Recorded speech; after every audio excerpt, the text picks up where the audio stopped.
20 hectare জমিতে ধান চাষ করছে। মানে আমি অসুবিধা হওয়ার কথা না, আমরা তো একটু দপ্তর থেকে সাহায্য করে থাকি। না মানে সিস্টেমটা কি হওয়া উচিত, এরকম ধরেন বাড়ির প্ল্যানিং, সিভিল প্ল্যানিং এর ক্ষেত্রে যেরকম হয় অথরাইজড আর্কিটেক্ট থাকে, আর আমরা যাই ডিজাইন করি নিজের পছন্দ মতো করে জমা দেই, কারেকশন থাকলে কোম্পানি নিজে মতো করে করে। ফায়ারের ক্ষেত্রে কি ব্যবস্থা? আপনি টেকনিক্যাল লোকের কথা বলছেন? হ্যাঁ টেকনিক্যাল পার্সন। টেকনিক্যাল পার্সন তো আমার দপ্তরেই আছে, তো দপ্তর থেকে আমরা হেল্প করতে পারি। আমি আলাদা কোনো প্রাইভেট কনসার্নের কোনো প্রয়োজন আছে বলে আমি মনে করি না। মানে দপ্তরই দপ্তর হেল্প করতে হবে, দপ্তরের ডাইরেক্টর থেকে আরম্ভ করে অন্যান্য টেকনিক্যাল পার্সনরা আছে, ওরা তো হেল্প করবে। এছাড়া আমরা যখন অনলাইনে এগুলি ইনস্ট্রাকশন দেওয়া থাকে কি করতে হবে আমরা, আর ফিল্ড যখন ফিল্ড ইন্সপেকশন করলে ওই সময় তো বলেই দেওয়া হয় কি করতে হবে। যদি কোনো অসুবিধা হয় you can talk to the director, divisional fire officer, station officer, no problem. Sir আপনার এগ্রিকালচার প্রথমেই আপনি বলেছিলেন যে এক্সপার্ট লোক আছে বা দপ্তরে কোনো অ্যাসেন্ট লোক আছে কি, আর না থাকলে এখন কি কিছু একটা ফায়ার সিস্টেম দিয়ে একটা এনওসি নিতে হবে। আমি যে ডিজাইনিংটা করব আমি তো এক্সপার্ট না, তো আমি এটা কারে দিয়ে করাবো? মানে এরকম কি কোনো আপনারা কোনো অ্যাসাইন্ড লোক আছে কি বা কোনো অথরাইজড পারসন করতে পারে? কারণ বেশিরভাগ ক্ষেত্রে দেখা যাচ্ছে এনওসি গুলি আইদার কোনো রিটায়ার্ড অফিসার করে দিতেছেন, না তো কোনো যেন ভাবে একটা বিভিন্ন রকম চেঞ্জেস আনতে হইতেছে, আবার করতে হইতেছে। আবার বাড়ি ঘরের ক্ষেত্রে ঠিক আছে, কন্ট্রাক্টরের ক্ষেত্রে তো ধরেন ইনভেস্টমেন্ট আটকা থাকে, সেই ক্ষেত্রে সবারই লস, আলটিমেটলি পয়সাটা। আমি জাস্ট বলে দিই সেটাতে পাবলিকের সঙ্গে ইন্টারাকশন কম, কিন্তু তবু আমরা কি অ্যাক্টিভিটি করি আমি সেটা বলতে চাইছি সর্বসাধারণের অবগতির জন্য। আমরা বিধায়ক এলাকা উন্নয়ন প্রকল্প যেটা, এটার নোডাল ডিপার্টমেন্ট হিসেবে কাজ করি। এখনে বর্তমানে প্রায় 50 লক্ষ টাকা পার ইয়ার পার কনস্টিটিউয়েন্সিতে আমরা দিয়ে থাকি। এই গাইডলাইন্স অনুসারে বিভিন্ন ধরনের প্রকল্প এখানে রূপায়িত হয়, প্রত্যেক বিধায়কই করেন, ইনক্লুডিং মিনিস্টার্স। এটা আমরা 18-19-এ প্রথমে 35 লাখ টাকা ছিল টোটাল বরাদ্দ, এটাকে বাড়ি 50 লাখ টাকা করেছি 19-20 থেকে। আমরা একটা চিন্তন শিবির একটা অর্গানাইজ করেছিলাম, আপনার মনে আছে হয়তো, নীতি আয়োগের সহায়তায় 2018 2 থেকে 4 নভেম্বর। ওখান থেকে আমরা চিন্তন শিবিরের পর আমরা একটা রোড ম্যাপ তৈরি করেছিলাম ডেভেলপমেন্টের জন্য। এখন যে ডেভেলপমেন্ট আপনারা দেখছেন স্টেটে যেখানেই যা হচ্ছে, এটা ওই রোড ম্যাপ অনুসারেই হচ্ছে। আরেকটি আমরা বিশেষ একটা অনুষ্ঠান করতে পেরেছিলাম, আমার মনে আছে, মানে প্রথম নর্থ ইস্ট ফোরাম যেটা আছে নর্থ নীতি আয়োগে, এটার একটা মিটিং হয়েছিল 10 এপ্রিল 2018 থেকে। ত্রিপুরা স্টেট প্ল্যানিং বোর্ড, যেটা প্ল্যানিং বোর্ড হিসেবে চলতো, প্ল্যানিং কমিশন যখন 2015-তে এটা ডিসলিউশন হয়ে যায়, ডিসলভ হয়ে যাওয়ার পর আমরা এই ত্রিপুরা স্টেট প্ল্যানিং বোর্ডকে চালু রেখেছিলাম এটা, কিন্তু 2020-25 মার্চ থেকে এটার আমরা নামকরণ করেছি innovation and transformation Aayog of Tripura এই হিসেবে। এটার চেয়ারম্যান আছেন অনারেবল সিএম এবং একজন ভাইস চেয়ারম্যান থাকে, এবং আদার মিনিস্টার্স, এমএলএস এবং ডিফারেন্ট ফিল্ডসের যারা এক্সপার্ট এরা এটার সদস্য হিসেবে বিবেচিত হয়। আপনারা জানেন যে স্টেট গভর্নমেন্ট অলরেডি আমাদের দীর্ঘ 25 বছরের জন্য, আগামী 25 বছরের জন্য আমরা অলরেডি একটা রিজলভ ডকুমেন্ট নিয়েছি, লক্ষ্য 2047। এটা 6টা ব্রড সেক্টর, এটা পুরো কম্পাইলেশনটা আমাদের প্ল্যানিং ডিপার্টমেন্ট করেছে। তো 6টা সেক্টরে বিভিন্ন ডিপার্টমেন্টকে ইনভলভ করে আমরা এটা করেছিলাম। এর মধ্যে primary sector, infrastructure, connectivity, logistics, industry, investment, social governance, environmental, forest and climate change, এই অ্যাসপেক্টগুলি আমরা লিখেছি। এটা কি টার্গেট আমরা লিখেছি, টার্গেটের উপর আমরা স্ট্র্যাটেজি ডকুমেন্ট তৈরি করেছি। অ্যানুয়াল অ্যাডমিনিস্ট্রেটিভ রিফর্ম বুকলেট, সমস্ত ডিপার্টমেন্টে কি কি রিফর্ম হয়েছে, অর্গানাইজেশনাল স্ট্রাকচার থেকে আরম্ভ করে বিভিন্ন অ্যাক্টিভিটিসগুলি এটা আমরা কম্পাইল করেছি 2022-এ। নেক্সট ইয়ার আমাদের করার পরিকল্পনা আছে। আমরা একটা প্রফিটেবল বুক আপনি কিছুদিন আগে আমরা রিলিজ করেছিলাম। এটাতে আমরা 1949 থেকে 2022 পর্যন্ত বিভিন্ন পর্যায়ে বিভিন্ন ঐতিহাসিক যে পদক্ষেপগুলি সরকার নিয়েছে এগুলি আমরা একটা বুকলেটের আকারে আমরা পাবলিশ করেছি। আরেকটা ইনিশিয়েটিভ আমরা নিয়েছি, এটা হচ্ছে আমাদের কতগুলি স্কিম আছে যেটা আমরা নোডাল ডিপার্টমেন্ট হিসেবে দেখি। একটা তো আপনারা জানেনই, আমি বলেছি বিধায়ক এলাকা উন্নয়ন প্রকল্প। এছাড়া আছে এনএলসিপিআর, এমও ডোনার, মিনিস্ট্রি অফ ডোনার যেটা আছে, ministry of development of north east region, এরা 3-4টা স্কিম এখন চালু আছে। এদের এনএলসিপিআর এটা অলরেডি ক্লোজড হয়ে গেছে, কিন্তু কিছু প্রজেক্ট এখনো চালু আছে। নেসিটস, এনইআরএসডিএস, এনইসি, এই স্কিমগুলি আমরা সাধারণত মনিটর করে থাকি। প্ল্যানিং ডিপার্টমেন্ট সমস্ত ডিপার্টমেন্টের প্রজেক্ট আমাদের থ্রু থেকে এটা সাবমিট করা হয় ডোনারে এবং মিনিস্ট্রিতে। এছাড়া আমরা যত সেন্ট্রালি স্পন্সর স্কিম আছে রাজ্য সরকারের সমস্ত ডিপার্টমেন্টের, এটা আমরা মনিটর করি। আমাদের যে ঊর্ধ্বতন কর্মকর্তা আছেন, এটা আমাদের মাধ্যমে এটা মনিটর হয়। কাউন্সিলের যে মিটিং হয় সেখানেও আমরা প্রয়োজনীয় তথ্যাদি এটা আমরা কম্পাইল করি, যাতে আমাদের রাজ্যের যে অ্যাক্টিভিটি চলছে সেটা যাতে ঠিকভাবে ন্যাশনাল লেভেলে আমরা এটা হাইলাইট করতে পারি। আমরা এছাড়া 100 ডেজ অ্যাকশন প্ল্যান দুবার আমরা ফর্মুলেট করেছি। একটা এর আগে যে মুখ্যমন্ত্রী ছিলেন ওই সময়, নতুন মুখ্যমন্ত্রী হওয়ার পর ইনিও আবার 100 ডেজ অ্যাকশন প্ল্যান করেছেন। এটা ট্রেনিং ডিপার্টমেন্ট থেকে করা হয়েছিল। প্রত্যেক বছর প্রতিটি ডিপার্টমেন্টের অ্যানুয়াল ওয়ার্ক প্ল্যান এটা তৈরি করা হয়। তো এটা আমরা কম্পাইল করি। এছাড়া আমাদের অন্যান্য অ্যাক্টিভিটিজ আছে যেগুলি বিভিন্ন পাবলিকেশন আমরা করে থাকি। তো এগুলি ঠিক আমাদের পাবলিক ইন্টারাকশনের সঙ্গে সম্পর্কিত নয়, ডিপার্টমেন্টের ইমপ্লিমেন্টেশনের সঙ্গে সম্পর্কিত। For example governance action plan, primary সেক্টরের 3 ইয়ার অ্যাকশন প্ল্যান, এগুলি আমরা কম্পাইল করেছি। এবং এই প্ল্যান যাতে এক্সিকিউট হয় তার জন্য আমরা রিপিটেডলি আমরা মিটিংয়ের মাধ্যমে সেগুলি মনিটর করার চেষ্টা করেছি এবং সাজেশন দেওয়ার চেষ্টা করেছি যে কীভাবে এগুলি প্রপারলি ইমপ্লিমেন্ট করা হবে। এই মোটামুটি আমাদের অনগোয়িং যে অ্যাক্টিভিটিস আছে আমার 3টি ডিপার্টমেন্টের ব্যাপারে আমি আপনাদের কাছে এটা তুলে ধরলাম। এখন আপনাদের দিক থেকে যদি and taking questions later. Remarkable achievement যা হয়েছে ফায়ার সার্ভিসে, আমি এক এক করে বলছি। আমরা এই ফায়ার সার্ভিসের দায়িত্ব নেওয়ার পর, বিশেষ করে ডাইরেক্টর যিনি আছেন আমার সঙ্গে, অরিন্দ ভট্টাচার্য এবং আমি, এটা আমরা দেখেছি যাতে নতুন ধরনের যে টেকনোলজি যেটা ব্যবহার করা হয় না, সাধারণত ব্যবহার করা হতো না আমাদের রাজ্যে, করা হতোই না। এবং আমরা বিদেশ এবং দেশের মানে প্রমিনেন্ট জায়গায় যেখানে বেস্ট প্র্যাকটিসেসগুলি আমরা দেখেছি নিজেরা গিয়ে, আর আমরা ইন্ট্রোডিউস করার চেষ্টা করেছি, যেরকম jumping cushion, under water driving suit, fire ball. আপনারা হয়তো কেউ দেখেওছেন, আমরা এর আগে আমরা এটা দেখিয়েছি, ডেমনস্ট্রেশন করেছি পাবলিকের সামনে অঞ্জিতনগরে পুলিশের যে পুলিশ গ্রাউন্ডে। Ultra high pressure mini fire tender, এটাতে খুব স্পিডি মানে ইয়ে করা যায়, মানে জলের যে জ্যাট এটা আমরা দিতে পারি তখন ফায়ার ইনসিডেন্সের সময়। সিলেক্টেবল ফ্লো নজল আর প্লাস্টিক রেস্কিউ স্ট্রেচার, গোল্ডেন আওয়ারে অ্যাক্সিডেন্টের ভিকটিমকে আমরা যাতে ঠিক মতো রেস্কিউ করতে পারি তার জন্য এই জিনিসগুলি আমরা এখন চালু করেছি।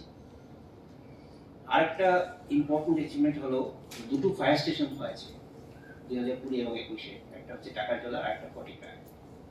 আমাদের সীমিত সামর্থ্যের মধ্যে আমরা এটা করেছি। আর পার্মানেন্ট অ্যাকোমোডেশন ছিল না ফায়ার স্টেশনের কর্মীদের আমবাসা এবং বনুঘাটে, এটা আমরা এনশিওর করেছি যাতে এটা করা যায়। আর স্টেট গভর্নমেন্ট আমাদের স্পেশাল অ্যাসিস্ট্যান্স ফর ক্যাপিটালে 5টা আরো ফায়ার স্টেশন কনস্ট্রাকশন করার জন্য আমাদের স্যাংশন দিয়েছেন। আমরা চিফ ইঞ্জিনিয়ার আরডিকে এই কাজ আমরা করার জন্য বরাদ্দ দিয়েছি। স্পেশাল ফায়ার সেফটি অডিট, এই প্রথমবার রাজ্যে আমরা এই ফায়ার সেফটি অডিট করছি। এটা কাজ শুরু হয়ে গেছে। Hospital, nursing home, hotels, LPG storages, schools, colleges, shopping mall, এগুলি চলছে। এটা 2019-এ শুরু হয়েছে, এখনো চলছে। ট্রেনিং কারিকুলাম যেটা আছে বিশেষ করে ফায়ারম্যান জন্য বেসিক ট্রেনিং যেটা, এটা আমরা চেঞ্জ করেছি। এটা যুগোপযোগী যাতে করে তুলতে পারি, সত্যিকারে এটা কাজে লাগে, সেইভাবে আমরা কিছু কারিকুলামের মধ্যে ডিউরেশনও আমরা চেঞ্জ করেছি, 6 মাস থেকে 8 মাস করা হয়েছে। প্রফেশনাল ট্রেনিং এট ন্যাশনাল ফায়ার সার্ভিস কলেজ, আমরা এটা এনশিওর করেছি যে প্রায় 79 জন পার্সোনাল 6 মাসের একটা ট্রেনিং কোর্স এটা কমপ্লিট করেছে। নমিনেশন পাঠিয়েছি এবং ট্রেনিং করছে national fire service college Nagpur.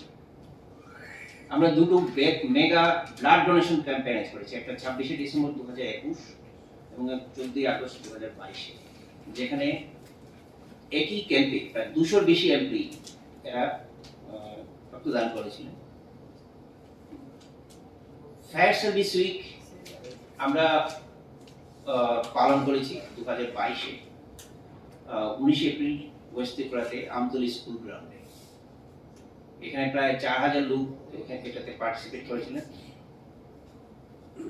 এটাতে মূলত আমরা অ্যাওয়ারনেস জেনারেশনের জন্য, ফায়ার সেফটি অ্যাওয়ারনেস জেনারেশনের জন্য আমরা এটা করেছিলাম, যাতে খুব কম লস হয় যদি কোনো ফায়ার ইনসিডেন্টস বা এই ধরনের কোনো বিপর্যয় যদি হয়, যেটাতে আমাদের দপ্তর এটার ব্যাপারে সম্পর্কিত। ট্রেনিং অফ ভলান্টিয়ার্স, আপনারা জেনে খুশি হবেন যে 366 জন আনএমপ্লয়েড ইউথ আমরা সিভিল ডিফেন্স ভলান্টিয়ার হিসেবে এনরোল করেছি এবং এরা আমাদের এনরোলমেন্টের জন্য অ্যাপ্লিকেশন করেছে। তাদের ট্রেনিং দেওয়া হয়েছিল ফায়ার সেফটি ট্রেনিং। তো এর মধ্যে যাদের ট্রেনিং দেওয়া হয়েছে এর মধ্যে ওরা অ্যাপ্লিকেশনও করেছে সিভিল ডিফেন্স ভলান্টিয়ার হিসেবে কাজ করার জন্য।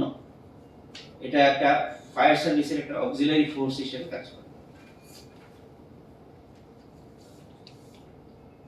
Capacity building, return to classroom, আমরা অনলাইন ট্রেনিং এর ব্যবস্থা করেছি হ্যাম রিডিউ অপারেশনের ব্যাপারে। এটা অল ক্যাটাগরিজ অফ ফায়ারম্যান এবং অফিসার্স, মোট 150 জন সেই ট্রেনিং পেয়েছে। 150 জন সেই ট্রেনিং এ মানে পার্টিসিপেট করেছিল, এর মধ্যে 81 জন সাকসেসফুলি এটা কমপ্লিট করেছে। ফায়ার ফাইটার্স এবং human lifes and property saved, আমরা মোট in terms of value in rupees 170 crore টাকার প্রপার্টি আমরা গত 4 বছরে আমরা সেভ করতে পেরেছি। প্রয়োজনীয় সময় মতো আমরা অ্যাকশন নেওয়ার জন্য। আর মানুষের জীবন সেভ করতে পেরেছি প্রায় 12,928। এটা অ্যাক্সিডেন্টের যারা ভিকটিম আছে এদেরও সাহায্য করা হয়েছে। ফ্লাডের সময় আপনারা জানেন আমাদের জওয়ানরা স্কুলের ছাত্রছাত্রীদেরও উদ্ধারের ব্যবস্থা করেছে নিজের জীবনের কথা চিন্তা না করে। মেজর রিফর্মস আমরা যেটা করেছি ফায়ার সার্ভিসে, এটা আমরা ডিপার্টমেন্টের নামটা রিডেজিগনেট করেছি। আগে শুধু ফায়ার সার্ভিস ছিল, এখন এটা ফায়ার এবং ইমার্জেন্সি সার্ভিস হয়েছে 22 ডিসেম্বর 2020 থেকে। আমরা ত্রিপুরা ফায়ার এবং ইমার্জেন্সি সার্ভিস অ্যাক্ট এনাক্টমেন্ট করেছি এপ্রিল 2022 থেকে, সেটা চালু আছে। এটা আমি একটু বলে দিচ্ছি যে আমাদের আগে ফায়ার সার্ভিসে যত অপারেশন চালানো হতো without provision of any legislation, কোনো অ্যাক্ট ছিল না, সেটা আমরা এনশিওর করেছি যাতে এটা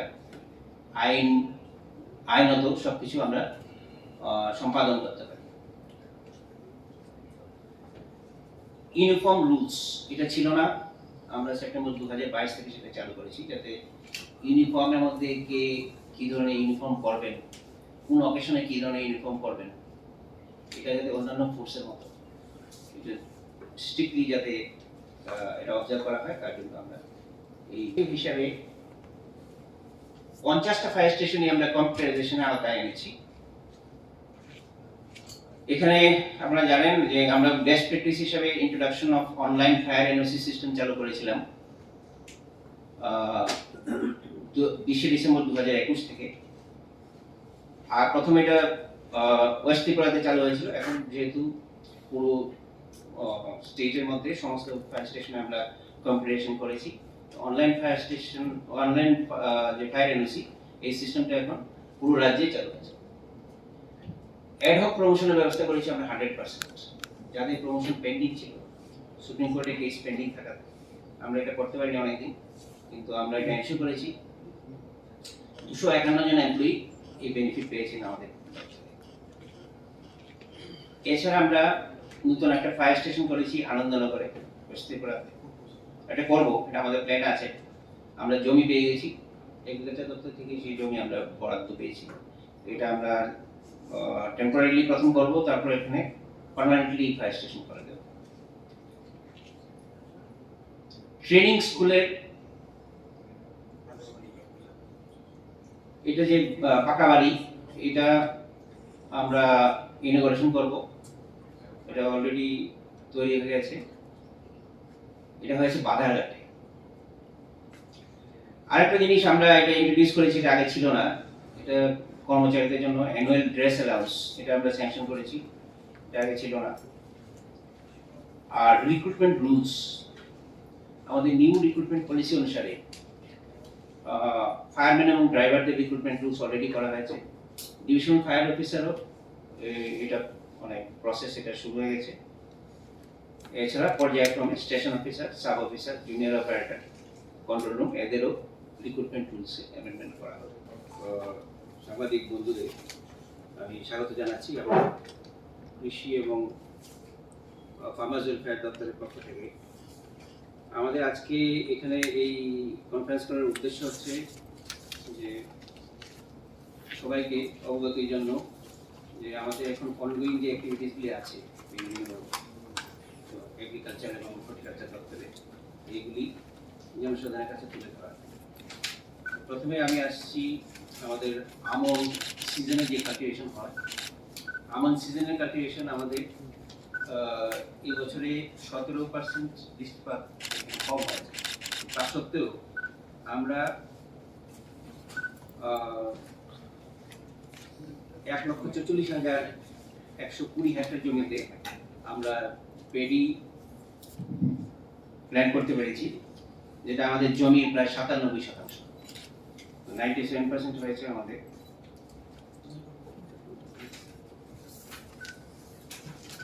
আর এরপরে আমি আসছি রাজ্যে প্রথম 100% মহিলা পরিচালিত কৃষি মহকুমা। আপনারা জানেন আমাদের রাজ্যে মোট 58টা ব্লক আছে, এর মধ্যে কৃষি মহকুমার সংখ্যা হচ্ছে 38টি, এবং যে 38তম যে মহকুমাটি ইনঅগ্রেট হয়েছিল 17 আগস্ট 2022-এ আমাদের honourable chief minister doctor professor Manik Saha সেটা করেছিলেন,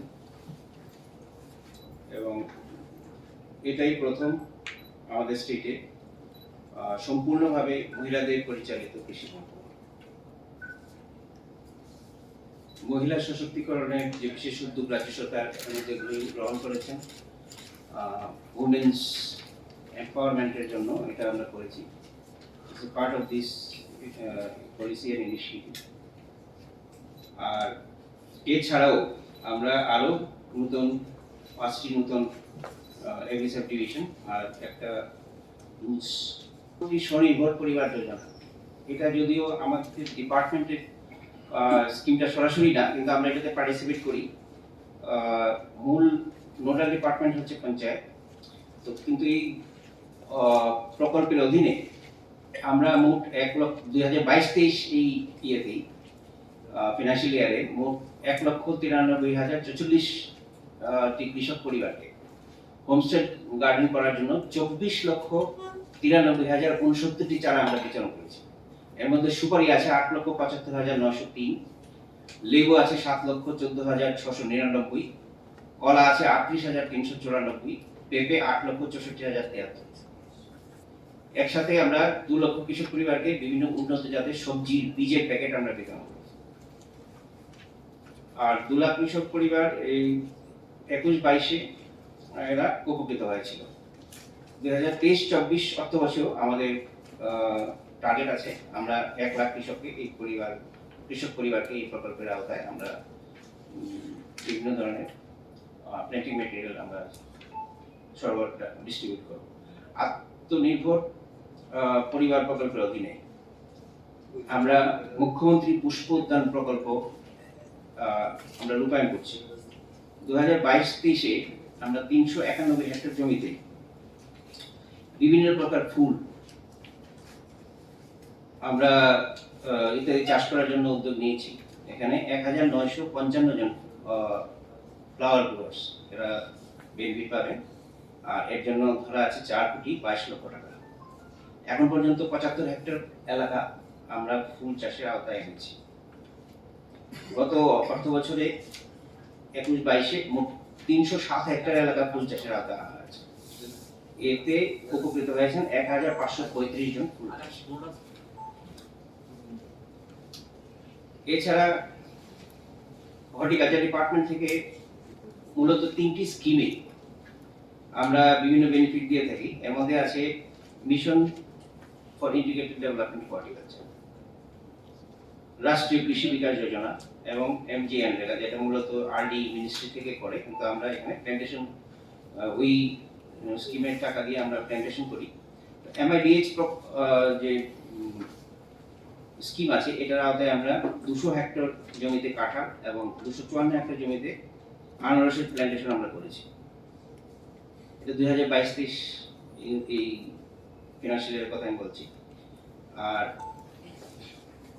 লক্ষ্যমাত্রা আছে 1100 হেক্টর, বাকি লক্ষ্যমাত্রা আমরা নভেম্বর মাসের মধ্যে করব। MIDH প্রকল্পে 104 হেক্টর জমিতে আমরা ব্ল্যাক পেপার এটা আমরা লাগিয়েছি।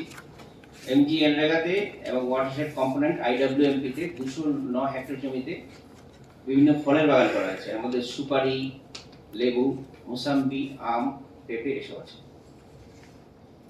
এছাড়াও আমরা যাতে অসময়ে সিজনাল মানে পাইনাপল না, অসময়ে মানে সিজন যখন থাকে না তখন আমরা কেমিক্যাল স্ট্যাগারিং এর মাধ্যমে 3000 হেক্টর এরিয়াতে আনারস বাগান করার জন্য আমরা টার্গেট নিয়েছি। এর মধ্যে 430 হেক্টর ইতিমধ্যে হয়ে গেছে কেমিক্যাল স্ট্যাগারিং। 2022-23-এ খারিফ এবং রবি মৌসুমে 14,950 জন সবজি চাষিকে আমরা হাইব্রিড সবজি দেব, যাতে ওরা আমাদের টোটাল বাজেট আছে এতে 5,01,00,000 টাকা।